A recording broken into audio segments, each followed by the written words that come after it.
ఓం నమో శ్రీ లక్ష్మీ వెంకటేశ్వరాయ శ్రీ మహాగణాధిపతి నమ.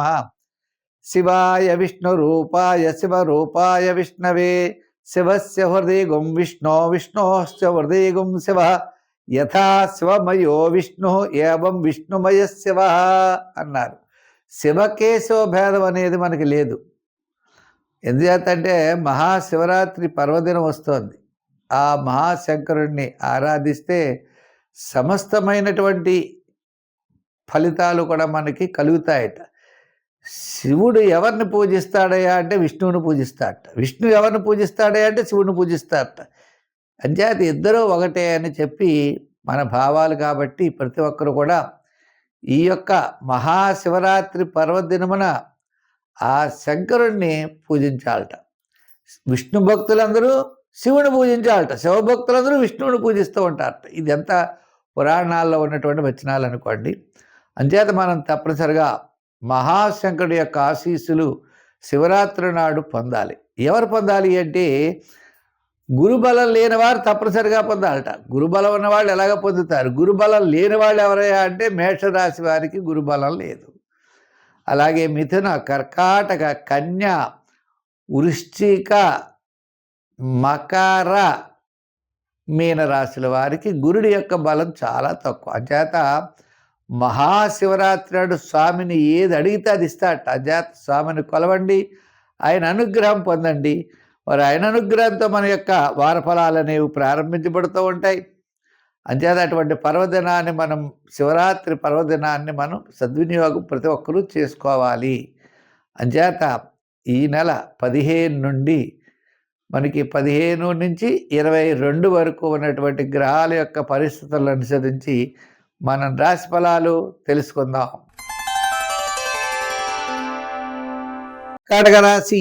ఈ కర్కాటక రాశి వారికి వార ప్రారంభం చాలా ప్రోత్సాహకరంగా ఉన్నది. వారం మధ్యలో ఆరోగ్య సూత్రాల్ని పాటించాలి.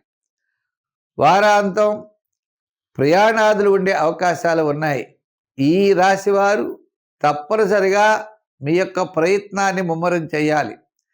ఎందుచేత అంటే గ్రహముల యొక్క బలం సామాన్యంగా ఉన్న కారణం చేత. అష్టమంలోనే 4 గ్రహాలు ఉన్నాయి. రాహువు, రవి, బుధుడు, శుక్రుడు, అష్టమంలో 4 గ్రహాలు.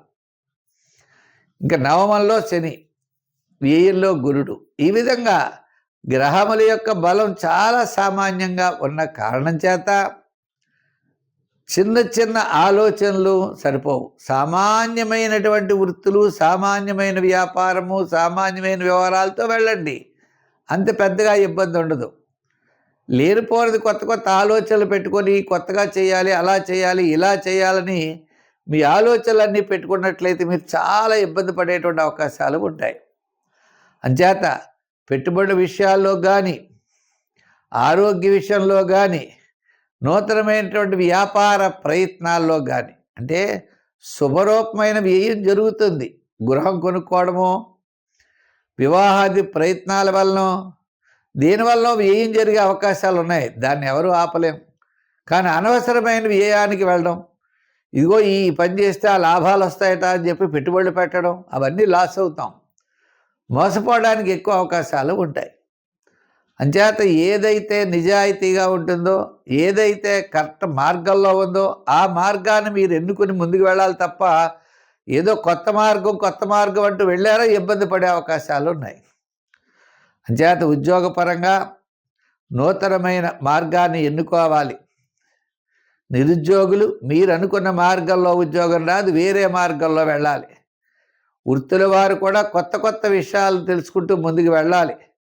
వ్యాపార పరంగా అభివృద్ధి రంగం వైపు దూసుకెళ్ళడానికి కొంత సమయం పడుతుంది. కాబట్టి మీరు చేస్తున్న వ్యాపారాలు మాత్రమే చేయాలి తప్ప కొత్త పంథా తొక్కడానికి లేదు. ఈ వారం ఈ రాశి వారికి అందరికీ కూడా మిశ్రమైనటువంటి ఫలితాలు ఉన్నాయి. ఏదైనా కాస్త పనులు జరగాలి అంటే వార ప్రారంభంలో జరిగే అవకాశాలు ఉన్నాయి. సంఖ్యల్లో 2, రంగుల్లో తెలుపు. ఆరాధనలో నవగ్రహ ఆరాధన చెయ్యండి. దక్షిణామూర్తిని బాగా పూజించండి. మరి శంకరుణ్ణి వేళ మహాశివరాత్రి ఆదివారం నాడు శివరాత్రి కాబట్టి ఆ స్వామిని కొలవండి. ఆయన అనుగ్రహంతో ముందుకు వెళ్ళండి, విజయం సాధించగలుగుతారు.